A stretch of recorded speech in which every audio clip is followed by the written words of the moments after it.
Hey there, YouTube. I'm going to do a tobacco first, something I haven't done before that I know of, or at least haven't done in a long time. Today, I'd like to do a Cornell and Deal first impression, first 10 opening of Vieux Carre. So, most of you have probably seen some reviews on this already. But basically, it says whether you're visiting Jackson Square, walking down colorful Bourbon Street, the charm of old New Orleans is all around you in Vieux Carre. Commonly known as the French Quarter, it is the oldest district in New Orleans, as well as the inspiration behind this Cellar Series blend. It is a traditional English tobacco with a flavor every bit as complex as the quarter's own diverse atmosphere. This is estimated peak 10 to 15 years. This tin has had some age on it. Looks like 2016. Yeah, it's a little bit overpriced, but sometimes I like to buy things from my B&M, brick and mortar, because they're really good to purchase from and make sure they stay in business. And I like their cigars. So as you can see, not been opened. No air I can hear coming through. Oh, I hope you heard that. I heard it. It was a good pop. Now, this is a flake, from my understanding. Vintage blends, selected hand-blended tobaccos for the discriminating smoker. Today, I'm going to be smoking it in my tinderbox from the 70s, Newcastle. Really good pipe. I like this one, and I really save it for English blends. All right, opening it up, we see the following.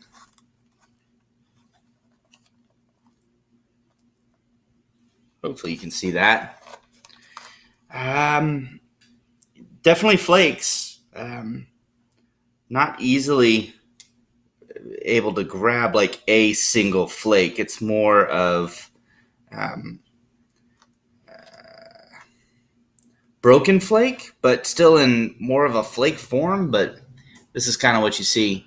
And as you can see there's darks, lights. My understanding is there's Virginia, Latakia, and Oriental in here. So let's just grab some right off the top. I think I just rub a little bit of this out here. I'm going to rub this out instead of leaving it in flake form. Probably, I think, the best bet to do because it has not been dried out.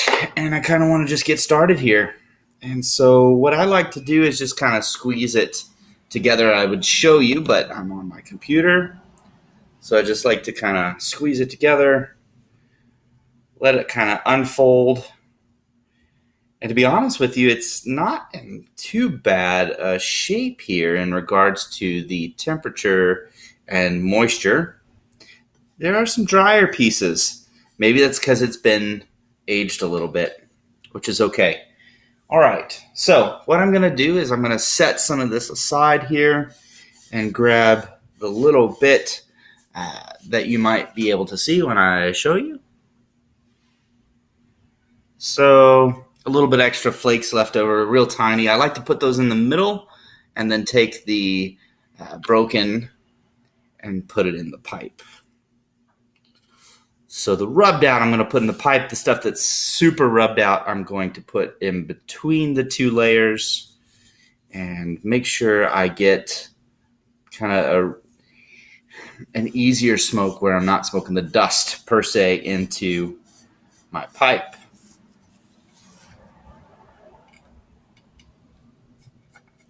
All right, very little dropped. That's good. And we'll grab the rest here. So my understanding is that there may be a topping on this of whiskey. We'll see. Not quite sure. I don't really smell whiskey per se, but I do smell like there's a sweetened type topping on it. So we'll figure that out. Could be some vanilla flavors there. I don't know. Just a little bit left to throw in the pipe here. All right. About a foot size fills up the pipe. Let's test it and see. Yeah, I think it's tight enough. Okay. Without even lighting, bringing air through it, there is something there. You can tell there's something there. So I'm going to go ahead and take a 10 note. You can tell it. I smell sweetness, almost a fake fig type note. If there is whiskey, maybe. Maybe like the stave aged almost that McClellan makes when they put a 35 ribbon and when they put that block of stave in there. Maybe I get a little bit of note kind of like that. It's fruity to me. So let's see what it tastes like when we light it up.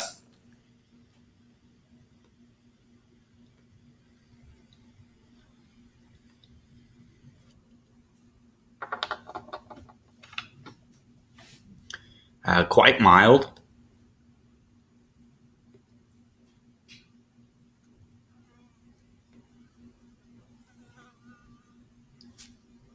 So it's a good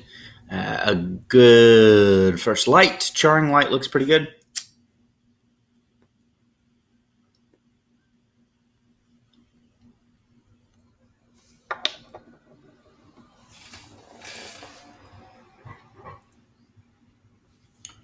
Retrohale's pretty medium. Not too bad. That fruitiness is kind of still on the palate, even with the smell. Excuse me.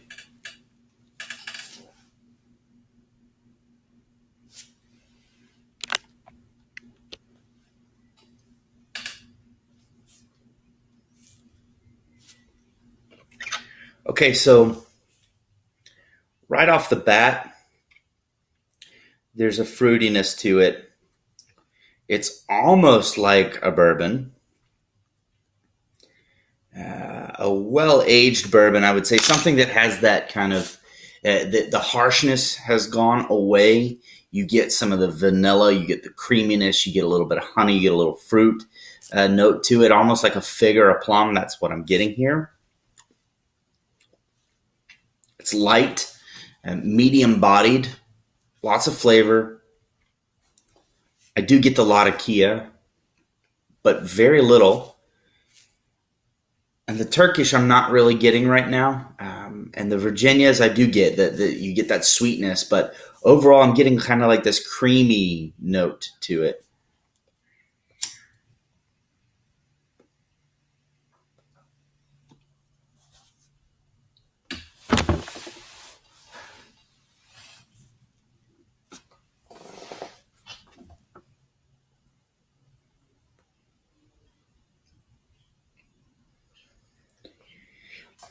It's going to be kind of weird. If you guys are into bourbon or scotch and you've ever tasted marzipan, I get a little bit of that kind of that type of sweetness here. It's really good.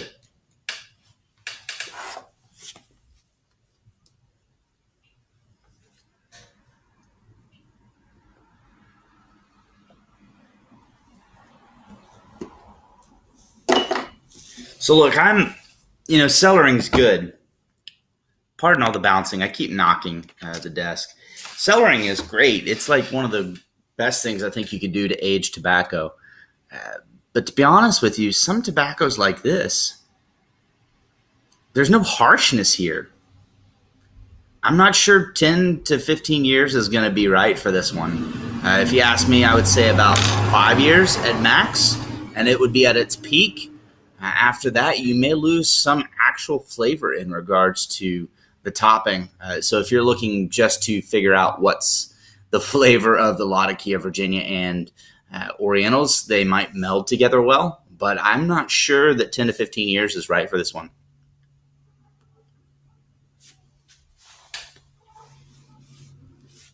I'm not a big fan of aromatics. I do prefer English blends. This is kind of a cross between English and aromatic. I've seen a lot of companies doing things like this. Stop.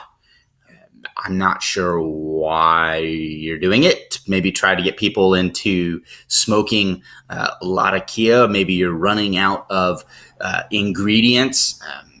It's not a bad plan to do it, but come on. I mean, Englishes are supposed to be Englishes, aromatics are aromatics.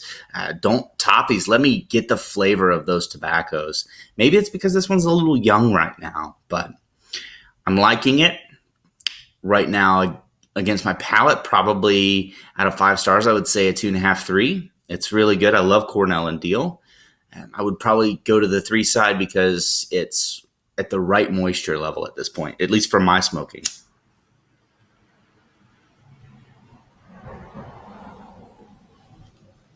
And the flavor's good.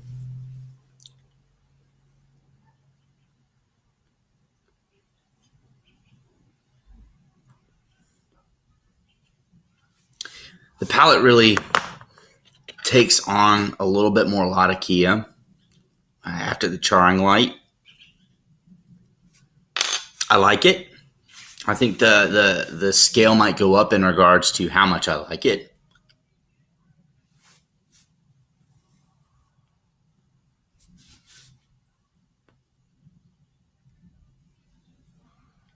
But we'll see when we get to the end here.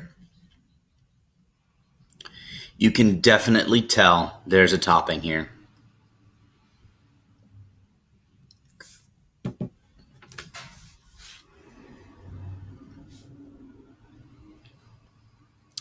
So they say that there's flavoring, whiskey. Again, mild to medium. Someone said none detected on this. They probably either have burnt out their palate or do not know what flavoring is in regards to tobacco. Taste, mild to medium. Room note, mild to medium. I would say it's pleasant. Certainly something I would do. It's bringing forward like those ripe dark fruits that I was telling you earlier. So I hope things are well. Been an interesting week for me. Overall, just things going on at the office, keeping me busy, but I'm coming up to PTO here, some time off. So I think I'm going to enjoy that and smoke a pipe here and there and really just relax. Try to get in some time where I can chill out and relax.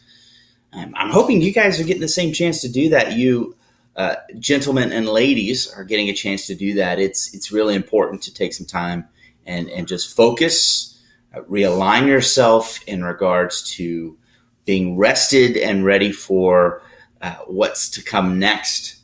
So I'm hoping you guys get a chance to do that. What would I say about this Vieux Carre? I think it's great. I think it's a tobacco you'd like. I would be interested in seeing what it would look like after 10 to 15 years. I have a feeling that flavoring of whiskey would die down and fade away, and you may just end up with either a mess of tobaccos that didn't blend well, or you'd end up with a really kind of hit, just a blend that you'd be surprised. I think it's a hit and miss in regards to that flavoring on how long that will last. And I say that because, pardon the noise, I say that because, I've done this before in regards to flavoring some tobacco through a process of watching the Cornell and Deal videos, and I aged it for a while, and maybe I didn't put enough. Maybe I put like 0. But the thing that I remember in regards to that is that I put some in there. The flavor lasted. I aged it for about 2 years. And then, sure enough, it was gone, right? And so I'm wondering what this will do. I'm interested in seeing. These guys are really good in regards to the tobaccos they blend, and I really appreciate what they make. So great tobacco, definitely worth it. Was it worth the $14.89 as compared to the $9.87, $9.97 you can pay for on smokingpipes.com? Yeah, it was worth trying. It was worth giving some money to the B&M or brick and mortar so that they can continue to operate. Would I buy more of this? Yes, but I would buy it online. So hopefully you guys appreciated the review and you get a chance to try this out. All right. Hopefully we do some more reviews while I'm off, and we'll talk to you soon. Hopefully you have a great day. See ya.